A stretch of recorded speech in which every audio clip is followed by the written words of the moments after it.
नमस्कार। आज की इस कक्षा में आप सभी का स्वागत है। आज हम पढ़ेंगे हिमालय की बेटियां।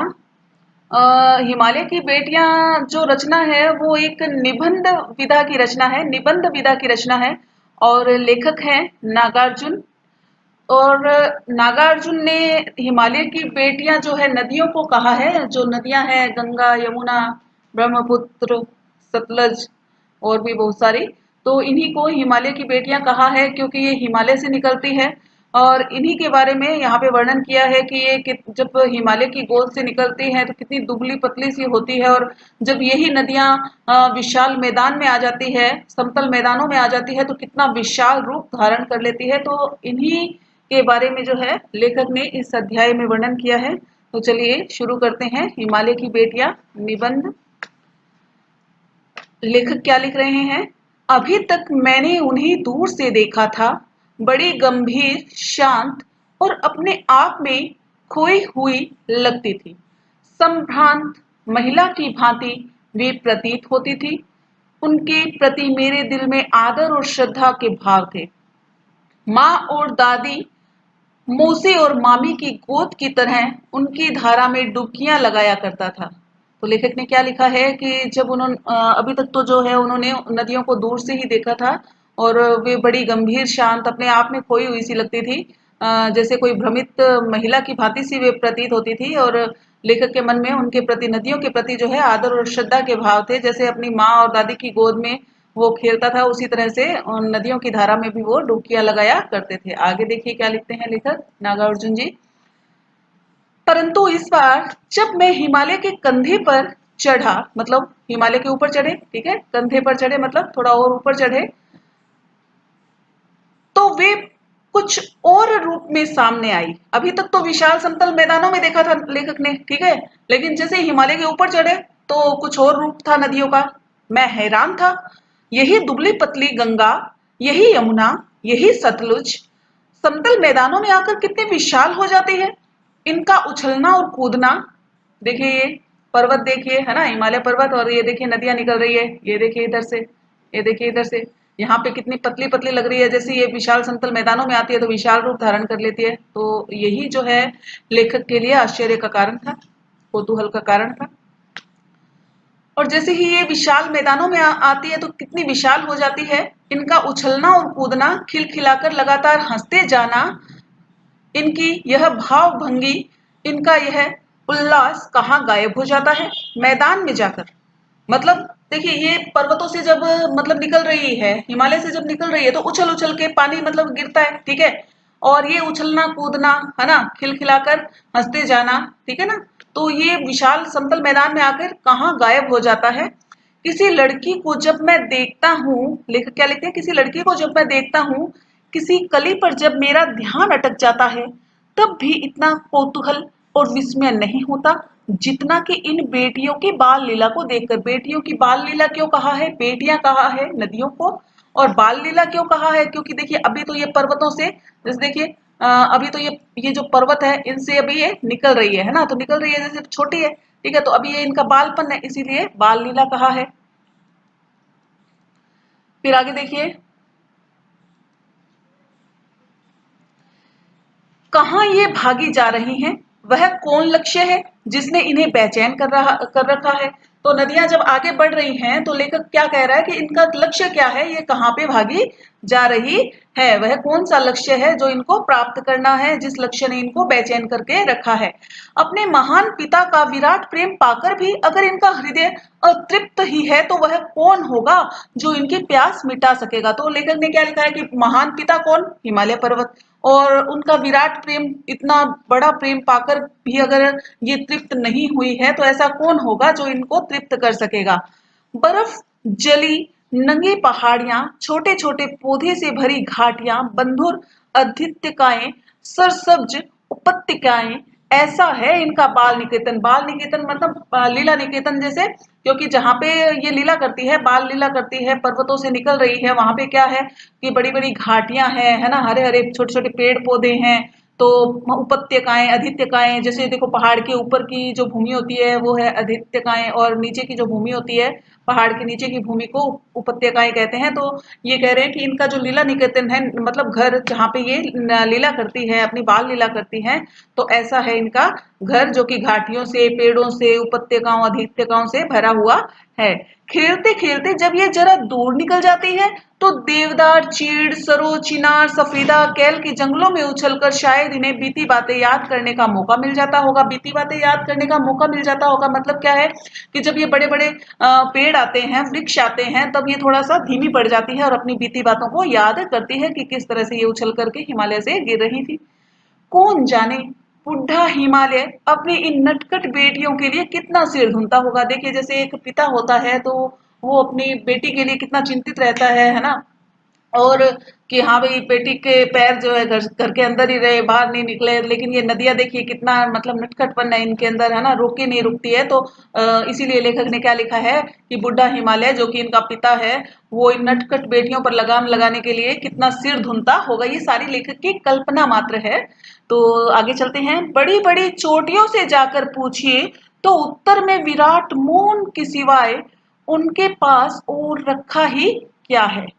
तो बड़ी-बड़ी चोटियों से जाकर पूछिए तो उनके पास उत्तर में जो है, मतलब उनके आंसर में, उत्तर में विराट मौन के सिवाय उनके पास रखा ही क्या है, मतलब मौन के सिवा, चुप्पी के सिवाय उनके पास कुछ नहीं है। कि हाँ भाई तुम इनको रोकते क्यों नहीं हो, तो उनके पास विराट मौन के सिवाय कुछ नहीं है।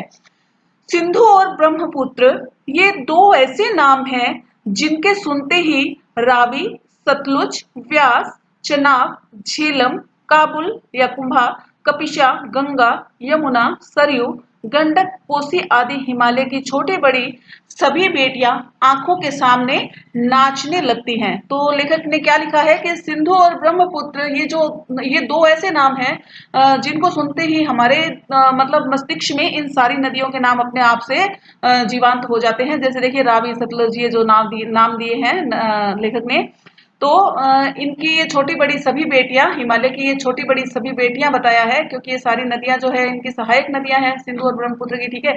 तो ये छोटे बड़े नाम जो है अपने आप ही दिमाग में आ जाते हैं।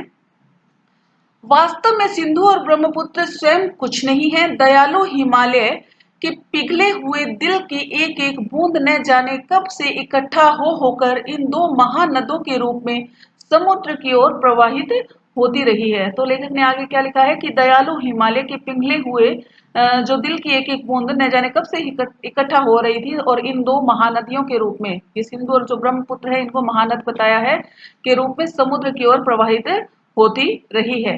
ठीक है ना। तो वो कह रहे हैं कि सिंधु और ब्रह्मपुत्र जो है वो स्वयं कुछ नहीं है, इनके अंदर जो जल है वो किसका है, हिमालय के पिघले हुए दिल का, मतलब जो बर्फ जमी है हिमालय के ऊपर वो ही पिघल करके इनके अंदर ये जल आया है। कितना सौभाग्यशाली है वह समुद्र जिसे पर्वतराज हिमालय की इन दो बेटियों का हाथ पकड़ने का श्रेय मिला। तो देखिए आगे कितनी सुंदर कल्पना की है लेखक ने कि समुद्र कितना सौभाग्यशाली है, कितना भाग्यवान है ना, कि इन दोनों बेटियों को, हिमालय की इन दोनों बेटियों का हाथ थामने का उसको श्रेय मिला, है ना। आगे देखिए कितनी सुंदर कल्पना उभर करके सामने आएगी। जिन्होंने मैदानों में ही इन नदियों को देखा होगा उनके ख्याल में शायद ही यह बात आ सके कि बूढ़े हिमालय की गोद में बच्चियां बनकर ये कैसे खेला करती हैं। तो लेखक ने लिखा है कि देखिए मैदानों में जब हम इन नदियों को देखते हैं तो कितनी विशाल नजर आती है ये नदियां, है ना। लेकिन जब ये हिमालय की गोद से जब निकलती है तो कितनी बच्चियों की समान होती है। मतलब बच्चियां इसलिए कहा है कि वहां पे जब होती है तो ये पतली सी होती है इनकी धारा, लेकिन आगे जब विशाल मैदान में आती है तो ये विशाल रूप धारण कर लेती है ना। तो आगे लेखक लिखते हैं, माँ बाप की गोद में नंग धड़ंग होकर खेलने वाली इन बालिकाओं का रूप पहाड़ी आदमियों के लिए आकर्षक भले न हो, लेकिन मुझे तो ऐसा लुभावना प्रतीत हुआ वह रूप कि हिमालय को ससुर और समुद्र को उसका दामाद कहने में कुछ भी झिझक नहीं होती है। तो लेखक ने देखिए कितना मतलब अच्छा वर्णन किया है कि देखिए माँ बाप के गोद में जब बच्चे खेलते हैं छोटे छोटे तो नंग धड़ंग होते हैं, कोई मतलब उनके ऊपर टीका टिप्पणी करने वाला नहीं होता, क्योंकि वो बच्चे हैं और अपने माता पिता की गोद में खेल रहे हैं। तो इसी तरह से इन नदियों को बालिकाओं के रूप में लेखक ने लिया है और कहा है कि पहाड़ी आदमियों, जो लोग पहाड़ों में रहते हैं, निवास करते हैं, उनके लिए ये जो है आश्चर्य की बात अगर भाई मान लो नहीं होगी, लेकिन मुझे ये बहुत आकर्षक लगा। और जो है मुझे तो ऐसा लुभावना प्रतीत हुआ, उनको लेखक को क्या प्रतीत हुआ कि हिमालय जो है समुद्र का ससुर है ना। ससुर क्यों बताया? क्यों अंत में ये दोनों नदियां समुद्र में जाकर के मिलती है, समुद्र उनका हाथ थाम लेता है ना, ऐसी कल्पना की है लेखक ने। तो जो ससुर है वो कौन हो गया? हिमालय। ठीक है, तो समुद्र को हिमालय का दामाद कहने में लेखक को बिल्कुल भी झिझक नहीं हो रही है। आगे लेखक लिखते हैं कि कालिदास के विरही यक्ष ने, कालिदास के विरही यक्ष ने अपने मेघदूत से कहा, बेत्रवती या बेतवा, ठीक है ना, बेत्रवती किसका नाम है? बेतवा। बेतवा नदी को प्रेम का प्रतिदान देते जाना, तुम्हारी वह प्रेयसी तुम्हें पाकर अवश्य ही प्रसन्न होगी। तो प्रेम का प्रतिदान देते जाना मतलब कि बेतवा नदी में जो जल है वो मेघदूत से, मतलब कालिदास ने यक्ष के मुख से कहलवाया था, विरही यक्ष के मुख से, कि मेघदूत तुम जो है जाओ ना, तो रास्ते में जो है बेतवा नदी को अपने प्रेम का प्रतिदान देते जाना, मतलब कि वहां पे जल की पूर्ति करते जाना, तुम्हारी वह प्रेयसी तुम्हें पाकर अवश्य ही प्रसन्न होगी। कितनी सुंदर कल्पना की है लेखक ने। यह बात इन चंचल नदियों को देखकर मुझे अचानक याद आ गई और सोचा कि शायद उस महाकवि को भी नदियों का सचेतन रूप पसंद था। तो ये जब नदियों की चंचलता को देखते हैं लेखक, तो उनको ये बात याद आ जाती है कि जो महाकवि कौन? कालिदास। कालिदास को भी नदियों का सचेतन रूप पसंद था, मतलब कि जो क्या निर्जीव है ना, उस पे भी चेतन का जो है आरोप कर दिया है, ठीक है ना। निर्जीव को भी सजीव की भांति बताया है, नदियों को का भी मानवीकरण कर दिया है, बादलों का भी मानवीकरण कर दिया है यहाँ पे। तो कवि कालिदास है, उनको भी नदियों का सचेतन रूप पसंद था। दरअसल जो भी कोई नदियों को पहाड़ी घाटियों और समतल आंगनों के मैदानों में जुदा जुदा शक्लों में देखेगा, वह इसी नतीजे पर पहुंचेगा। काका कालेलकर ने नदियों को लोकमाता कहा। देखिए, काका कालेलकर ने नदियों को क्या कहा है? लोकमाता कहा है। किंतु माता बनने से पहले यदि हम इन्हें बेटियों के रूप में देख लें तो क्या हर्ज है? और थोड़ा आगे चलिए, इन्हीं में अगर हम अपनी प्रेयसी की भावना भरें, प्रेयसी की भावना करें तो कैसे रहेगा? ममता का एक और भी धागा है जिसे हम इनके साथ जोड़ सकते हैं। बहन का स्थान कितने कवियों ने इन नदियों को दिया है। एक दिन मेरी भी ऐसी ही भावना हुई थी। देखिए, तो लेखक ने कहा है कि लोक माता तो कहा है काका कालेलकर ने, लेकिन हम इनको बेटी के रूप में भी देख सकते हैं, प्रेयसी के रूप में भी देख सकते हैं, और बहन के रूप में भी देख सकते हैं। तो लेखक बता रहे हैं कि एक दिन मेरी भी ऐसी ही भावना हुई थी। थोलिंड तिब्बत, ठीक है ना, यहाँ पे किसकी बात हो रही है? तिब्बत की बात हो रही है, जो कि थोलिंड नाम से, मतलब वहां की भाषा में थोलिंड, ठीक है। तो मन उचट गया था, तबीयत ढीली थी, सतलज के किनारे जाकर बैठ गया। दोपहर का समय था, पैर लटका दिए पानी में, मतलब दोपहर का समय था और सतलज नदी के किनारे लेखक बैठा है और पानी में पैर लटका दिए हैं। और देखिए, थोड़ी ही देर में उस प्रगतिशील जल ने असर डाला। तो जल जो बह रहा था उसने असर डाला, लेखक ने ऐसा लिखा है, और तन और मन ताजा हो गया। तो लगा मैं गुनगुनाने। तो लेखक क्या गुनगुनाने लगे? देखिए कितनी सुंदर पंक्तियां लिखी हैं लेखक ने।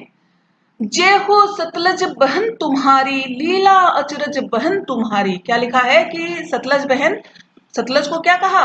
बहन। किसने? लेखक ने, नागार्जुन जी ने, है ना, कि तुम्हारी जय हो, हे सतलज बहन तुम्हारी जय हो, और तुम्हारी जो लीला है वो भी बड़ी ही आश्चर्यजनक है। तुम्हारा हुआ मुदित मन हटा कुमारी, मेरा मन जो है मुदित हो गया है, प्रसन्न हो गया है, और जो कुमारी का नशा है मुझ पर से समाप्त हो गया है। जाऊं मैं तुम पर बलिहारी, मैं तुम पर न्यौछावर हो जाऊं। तुम बेटी यह बाप हिमालय, चिंतित पर चुपचाप हिमालय। तुम हिमालय की बेटी हो और वह तुम्हारे पिता है, और वह तुम्हारे लिए बहुत चिंतित भी है, लेकिन वो चुपचाप सब देख रहे हैं। प्रकृति नटी के चित्रित पट पर अनुपम अद्भुत छाप तुम्हारी, जय हो सतलज बहन तुम्हारी।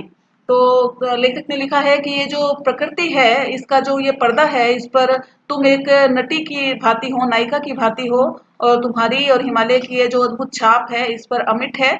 जय हो बहन सतलज तुम्हारी। तो इसी के साथ ये हमारा जो अध्याय है समाप्त होता है। बड़ी ही सुंदर कल्पना की है नागार्जुन जी ने। तो आइए अब हम इस अध्याय के थोड़े प्रश्न कर लेते हैं। पहला प्रश्न जो है वह है, नदियों को माता मानने की परंपरा हमारे यहाँ काफी पुरानी है, लेकिन लेखक नागार्जुन उन्हें और किन रूपों में देखते हैं। तो लेखक ने क्या लिखा है कि नदियों को माँ मानने की परंपरा बहुत पुरानी है, लेकिन जो लेखक है वो उनको और किन किन रूपों में देखते हैं। तो लेखक जो है उनको देखिए बेटी के रूप में, प्रेयसी के रूप में और बहन के रूप में देखते हैं। हमने अभी अभी पढ़ा। सिंधु और प्रश्न नंबर 2 है, सिंधु और ब्रह्मपुत्र की क्या विशेषताएं हैं। तो देखिए सिंधु और ब्रह्मपुत्र जो है वो दोनों महानदियां हैं जिनमें सारी नदियों का संगम होता है। ये दो ऐसी नदियां हैं जो दयालु हिमालय के पिघले हुए दिल की एक एक बूंद से निर्मित हुई है। मतलब कि बर्फ से निर्मित हुई है ना, बर्फ के पिघलने से निर्मित हुई है। इनका रूप इतना लुभावना है कि सौभाग्यशाली समुद्र भी पर्वतराज हिमालय की इन दो बेटियों का हाथ थामने पर गर्व महसूस करता है। और इनका जो रूप है बहुत ही विशाल और विराट है। आगे जो तीसरा प्रश्न है वो क्या है कि काका कालेलकर ने नदियों को लोक माता क्यों कहा है। काका कालेलकर ने नदियों को लोक माता इसलिए कहा क्योंकि ये युगों से एक माता की तरह हमारा भरण पोषण करती रही हैं।